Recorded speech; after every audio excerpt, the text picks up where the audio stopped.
Oh my god, I can't believe you actually clicked this. Hello and welcome to the course in Yavatiak, learning Yavatiak with me, Professor ARIS. I'm really glad to have you. Now you're probably wondering, why on earth am I creating a language? I mean, surely it would just be a rip-off of the languages which vocab it steals, like English and French and German and Torbarivne. But no, there's something new and special about Yavashak, and it's in the grammar. Now, in most languages, verbs have an infinitive form. For example, to be or to go, and then you conjugate these into things like I am or he goes. However, in Yavashak it's different, because every single word has an infinitive. Because of this, every single noun has an equivalent that's a verb, every single verb has an equivalent that's a noun, and they all have adjective equivalents and adverb equivalents, and that. And yes, that means that there's a verb equivalent to nouns like potato, for example. For example, the conjugated word spud off literally would look like, in English, I will potato. And yes, in English, that wouldn't make any sense at all. But in Yavashek, it does. For example, the verb to potato, if you like, would, or spudai, if you want to go with the Yavashek translation, would literally be, if you were including potato into something that you're doing. So, for example, if somebody asks, what are you going to put in the salad? Then you could say, oh, I will potato the salad, as in I will put potato in the salad. Or if they're saying, oh, what kind of crops are you growing? Then you could say, I will potato the crops. You know, that would be the best translation. And every single noun has a verbal equivalent like this. And it would also have an adjective/adverb equivalent. So, literally, you could say something was spudak, as in potato-y or potato-ly.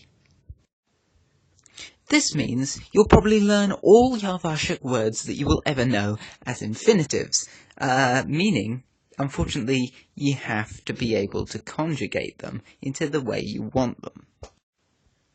To illustrate this, we're going to be conjugating the simplest verb in Yavashak, which is usually the hardest verb on every other language. It is the lovely to be, or in Yavashak, I. So, if you want to conjugate this verb into the present tense, then here are the letters that are the word, pretty much. Because you don't need pronouns in Yavashak, for one, and the word, and I, which is the verb in this case, is the infinitive, is usually a stem, so it's usually the thing you knock off to add on these endings. But seeing as our verb is just I, then to say I am is just O. However, if there's more than one of you, for example, if it's not I, but we, or if it's not one you, but there's 4 yous, then, well, there you go, the endings change.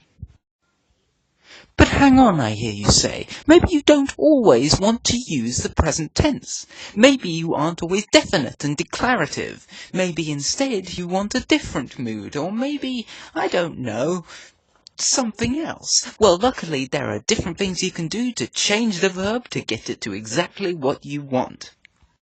This is a chart of all of the possible things that you can add to this verb in order to make it change. And this goes the same, this goes for all verbs, and this is instead of the AI at the end of the verb's infinitive. But the same goes for all verbs, there are absolutely no irregulars. This also shows the positions at which you would put them in. We already know what these do, and we already know what this does. So, let's get on to the next bit. The D here makes it past. a imperfect past. So it's like saying, I was. However, if you have both an R and a D, then what you get is more I had been, or I have been. No, sorry, I had been. If there was no D, then it would just be I have been, and if it was with F, it would be I will have been, because F on its own means I will be. Of course, the O or the I or the U is obviously necessary as well, so don't knock that out.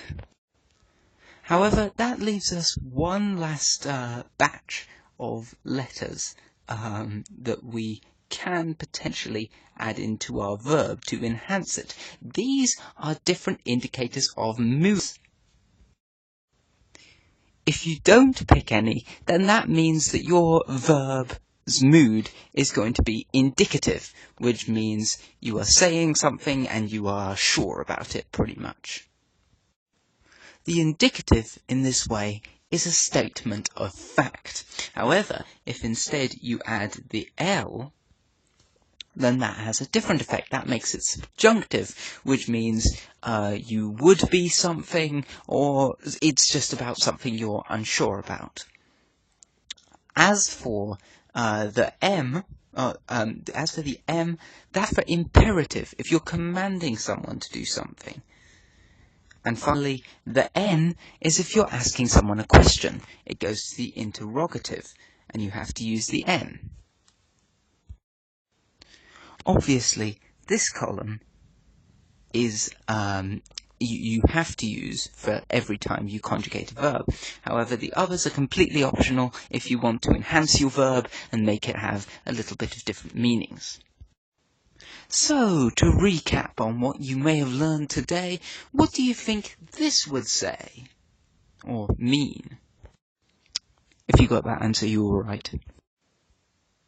So, there you have it. That is how to conjugate any verb in Yavatiak, and that is today's lesson done. Maybe in future lessons, you'll learn some other things like nouns and, I don't know. I'll think of some other stuff for next week, okay? But yeah, in the meantime, bye!